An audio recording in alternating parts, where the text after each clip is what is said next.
Welcome to our introduction to Benedict de Spinoza.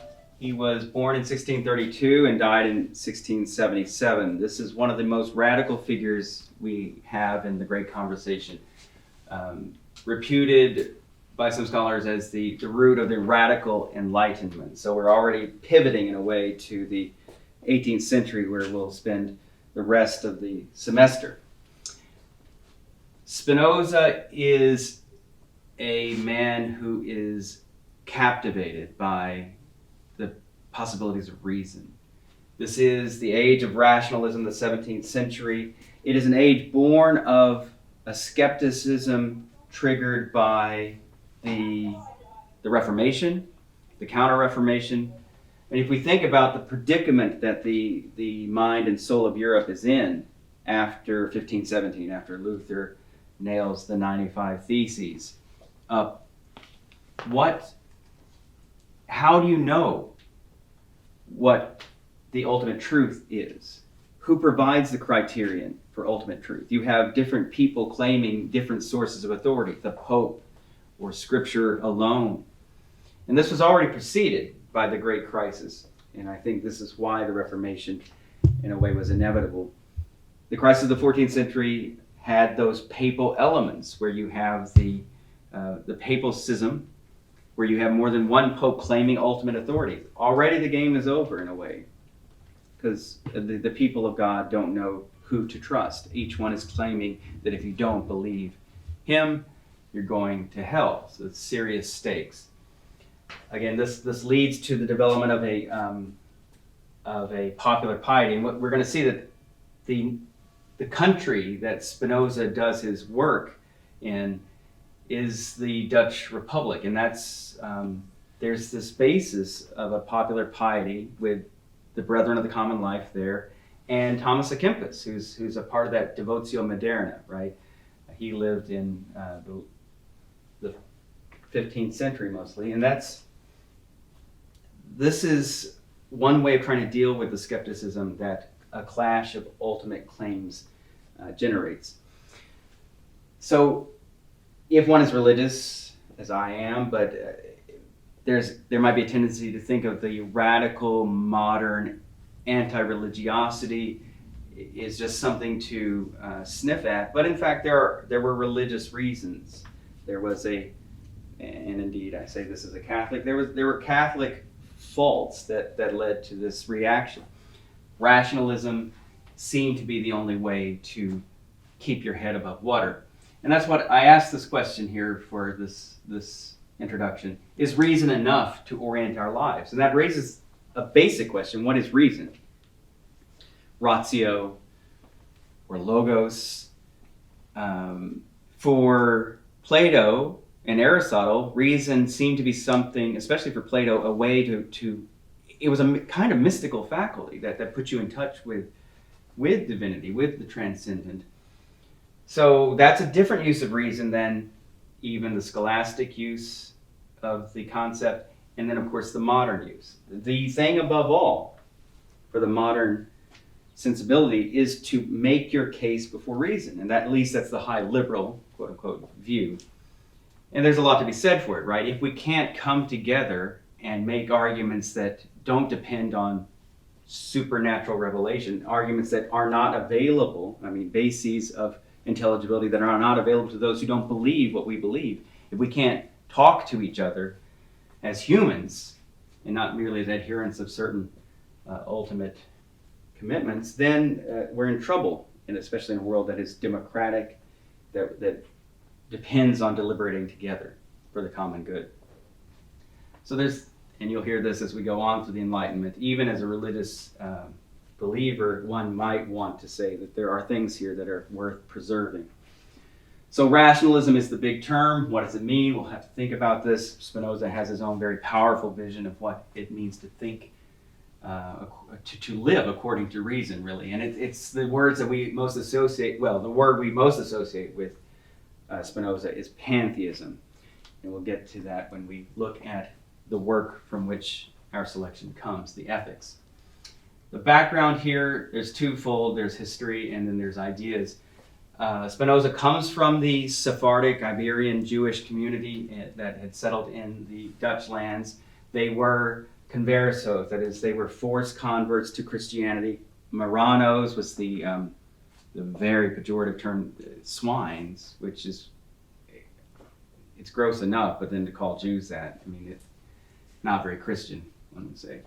And it's funny, I'm reading through Don Quixote now, and often Sancho Panza will say, I'm an old Christian, which means he's not a converso. The thought was, well, you know, I'm not sure if these Jews are actually Christian anymore, really, because they were forced to. Well, yeah, that's the problem with persecution as a basis for conversion. You don't know if it's sincere. Why should it be? It's under the gun. So, in fact, when Ferdinand and Isabella doing that thing which was so interesting as their Reconquista was culminated or depended upon a kind of new identity politics, new really in Europe, where there was a nationalism founded on an identity politics of Christendom. That is, they're crusading Christians pushing back the Muslims. And that was the basis of Spanish identity. And it didn't have happy consequences. They expelled the Jews, Ferdinand and Isabella did. Many of the Jews went to Portugal, the other that little Iberian country. They were there for a while, and then the Portuguese set up their own Inquisition in 1536. The Jews fled from there. Many of them went to Amsterdam, which had already had a reputation for a kind of religious toleration. And that is where Spinoza's family settled. Spinoza's father was a merchant. After Spinoza's father died, Spinoza's more unorthodox views, he didn't keep hidden. He received a sentence of herem, of excommunication from the Jewish community in 1656. He lived as a lens grinder, actually helping make those instruments so important for the scientific revolution, the telescopes and the microscopes that experiments depended upon. The scholar David Ruderman puts a note here, which I think is worth kind of bringing forward. The conversos, many of whom, when they got to Amsterdam, took on the Jewish way of life again, so because they were free to do so without the threat of death. Many of them were involved with this movement called Sabbateanism. There was this messianic claimant, Shabtai Tzvi, who in 1666 or so claimed to be the Messiah, but then the Ottomans got him and they forced him to convert. So that's a problem for messianic. I mean, that's a really strange thing. So Sabbateanism, many of whose leaders come from the ranks of the conversos, this was an opening, according to Ruderman, of trying to find a way between the religions, right? Some of the Sabbateans would convert to Christianity. I mean, what does conversion mean? You're forced to convert, you live that life, you change back, you're forced to convert in Christian countries and Muslim lands. You know, what does it mean? And that's part of that background of skepticism that the scholar would put forward, and I think that's worth thinking about. Okay, the Dutch lands themselves, this is a complicated history. Maybe the last time we'll talk about Charles V. He lived from 1500 to 1558. He abdicated in 1556. He retired to a monastery. He had, because of the, you remember he was king of Spain first because of the claim through his grandparents Ferdinand and Isabella, and then elected in 1519. That's why he was involved as Holy Roman Emperor. That's why he had to deal with Luther at the Diet of Worms. He was the first person to preside over an empire on whom the sun never set, right? Because as king of Spain, he had this massive amount of territory from the New World and the Philippines. So that's remarkable in the history of the world. So he abdicates. He makes his brother his successor as the Holy Roman Emperor. His brother is the representative of the Austrian Habsburgs, the family that Charles belongs to. He makes his son, Philip II, the king of Spain, so he's the one who gets all of that territory. The Holy Roman Emperor has those German lands. Philip gets all of the overseas territories plus the Netherlands, and that's why he's in this story. And he's the representative of the Spanish Habsburgs. So he lives from 1527 to 1598. Very important figure. Philip II is the one who sends out the Spanish Armada. He is the great sword of the Counter-Reformation, right? He is self-consciously the defender of Catholic Europe against the Ottoman Turks and against the new erupting Protestants. Okay, so he comes up with this plan. Of course, the Armada falls apart, and that gives one pause to think about how Providence works. But anyway, at the same time, this is the Spanish Golden Age because the extent of the Spanish Empire never gets beyond these extents that Philip presides over. Okay, he is the one who has to deal with the Dutch Revolt, which lasts a very long time and fits and starts from 1566 to 1648. It gets drawn into the 30 Years' War too, but what we want to note is that the 7 northern provinces, which eventually fall under Calvinist influence. At first, the Anabaptists are the first Protestants to get into the Dutch lands, but it's the Calvinists who really take hold. And remember, there are political machinations, but also anytime a new class, especially the commercial class, which we know the Netherlands were always very prominent in the Baltic Sea trade. They were very wealthy, very successful merchants. And so there was a reason to take on Calvinism, partly because that morality meshed with the new commercial class, thriftiness and all of that. But also it was another way of trying to assert themselves against older power structures, nobility and so on. So the Dutch Republic is declared with the 7 united provinces of the northern Netherlands. The southern provinces remain Catholic. That's what we know of now as Belgium and Luxembourg. So that division still remains. And that republic declared in 1588, the year of the Armada, and in that confusion, is really the first republic that isn't based on one city. So that's in Europe, in modern Europe. So that's a very important thing. The Dutch Republic precedes the American by a couple of centuries. So that's interesting. Okay, the other background has to do with the ideas here. The age of rationalism, the 17th century, is where Aristotle starts to lose his hegemony over university education. Bacon, as we already have seen, had his criticisms of Aristotle, and his criticism came down to this, really. Aristotle clearly does work out of induction. He observes. That's one of the beautiful things about Aristotle, is that he makes observations. But Bacon says that he goes from observations to flights of theory. So Bacon wants a different kind of induction, experimental induction, where you induce off of all of this collection of facts, but then you go stepwise to derive general principles. And there's a lot that's different in that approach. What one has to keep in mind, what I've been trying to think through here is, as I noted before, the 12th century Renaissance, by bringing Aristotle into the European university system, unleashed something that I think is in continuity with the rise of modernity. That is, Aristotle put a new impetus into the European mind. He allowed these thinkers who were so religious, right? Most of the scholars were clerics. He gave nature its rights. Nature, and that's why Aquinas, grace perfects nature, doesn't destroy it. Aristotle unleashes a new kind of productive thought by giving nature a claim to having its own intelligibilities, that if you have reason, you attend to them. And that worked for a long time. What we see here is this change from Aristotelianism to a more radically inductive method, is that had given out, that a lot of Aristotelians were not very Aristotelian anymore. They weren't doing enough inductive work off of new data sets. They were doing the flights of theory thing.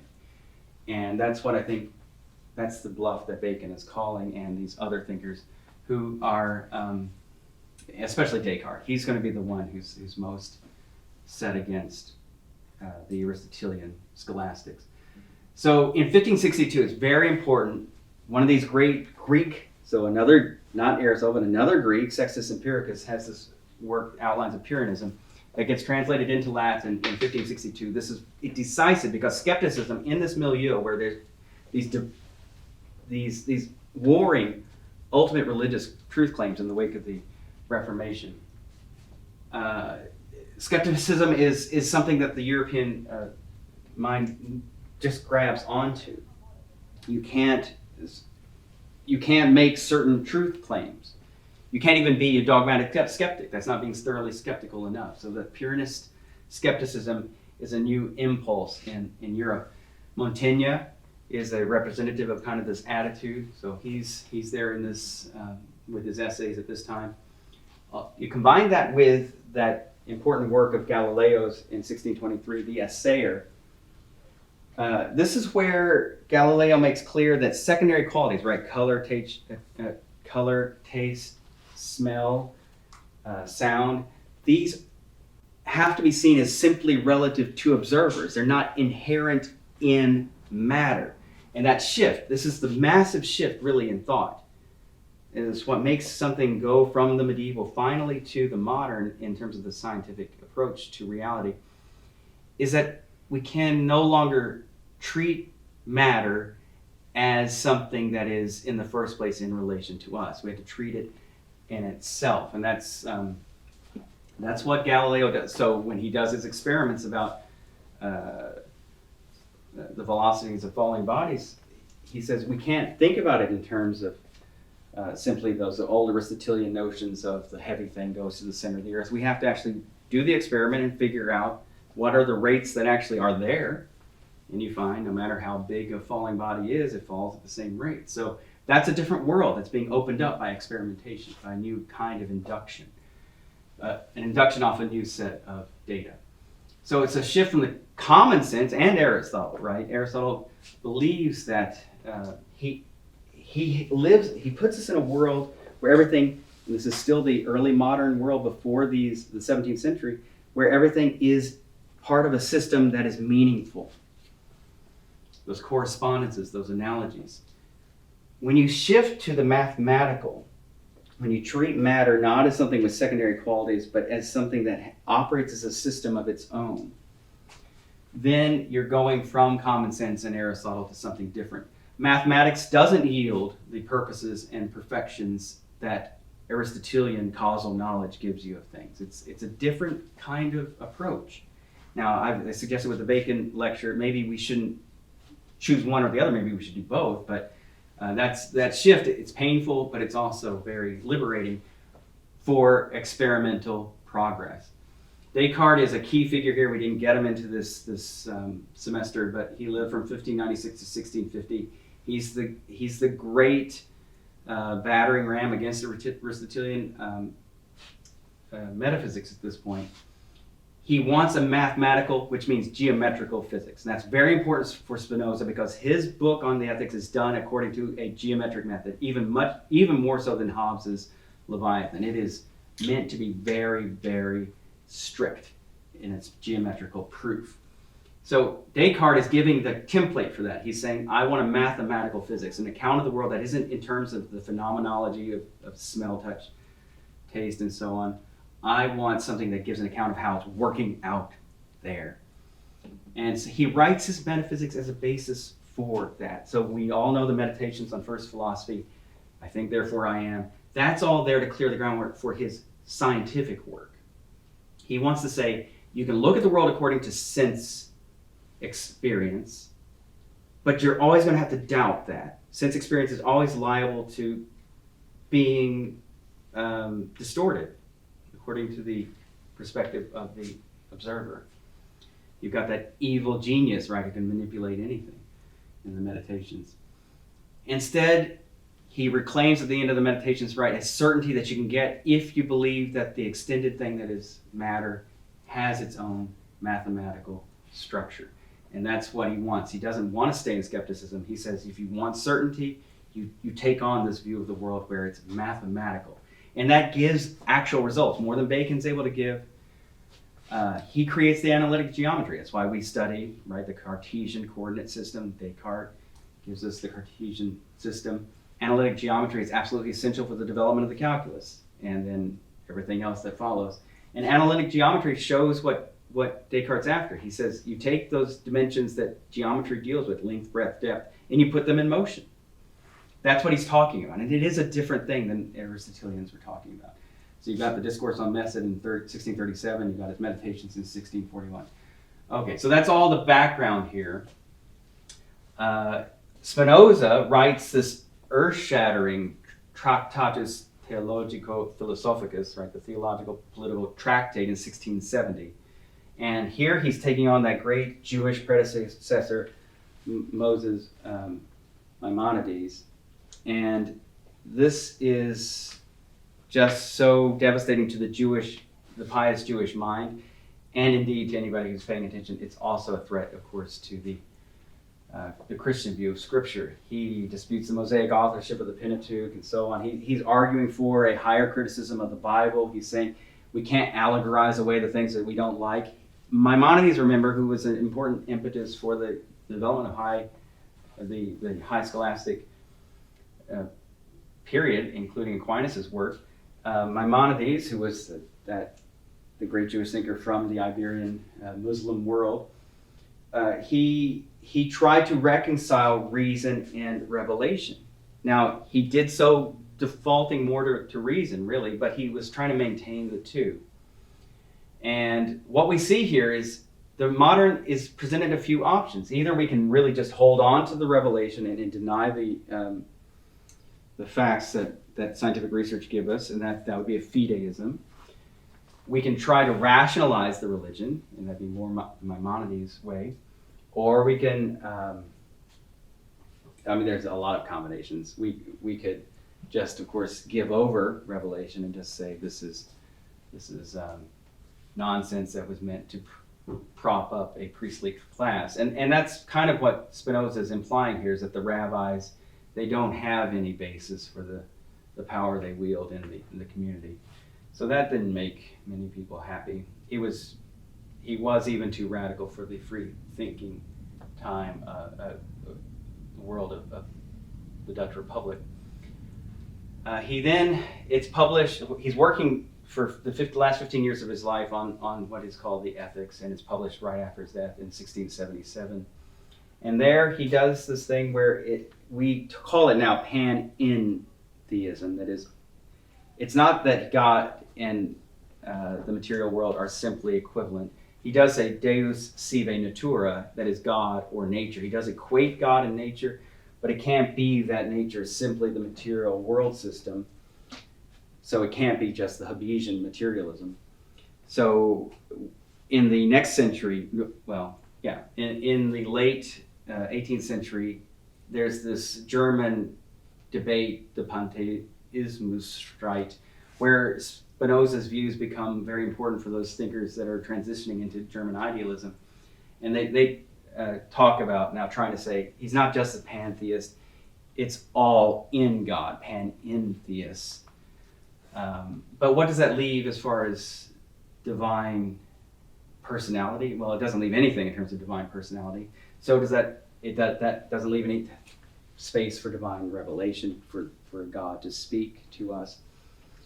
But what it does leave is for Spinoza is a really thoroughgoing Stoic ethical existence. And it's very noble, and Stoicism is noble.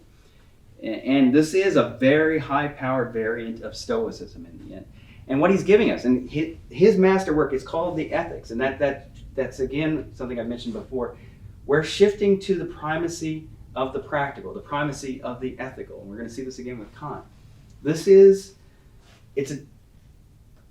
what Aristotle became identified, even though he was an experimentalist in his own way, right? He did do induction off of observations, but Aristotle became the poster boy, or at least his followers at this time, in this decadent kind of scholasticism. They became the representatives of just kind of dead theory and just speculative systems. And what Spinoza and the modern want instead, going back to Kempis, right, is Just imitate Christ. That's in the religious context. Just be good. And it's not crazy. It's just, are we going to be satisfied with that? Are there not questions that we can't answer by our own reason? Maybe we do want to hear from another voice that isn't our own. And that would be revelation, maybe. So that's the question that we're left with in the modern world is, has the great radical enlightenment, starting with Spinoza, left us too lonely for us to account for some of the wonders in this world that are not simply mathematical? We find wonder in the mathematical beauties of order, but there are also things that we can't just map out onto the Cartesian grid. There are things that are mysteries. And we want to thank Spinoza for giving us a new vitality in trying to think what reason can do, but we might want to ask whether it is enough to just have our own reasoning power and no other voice able to speak to us.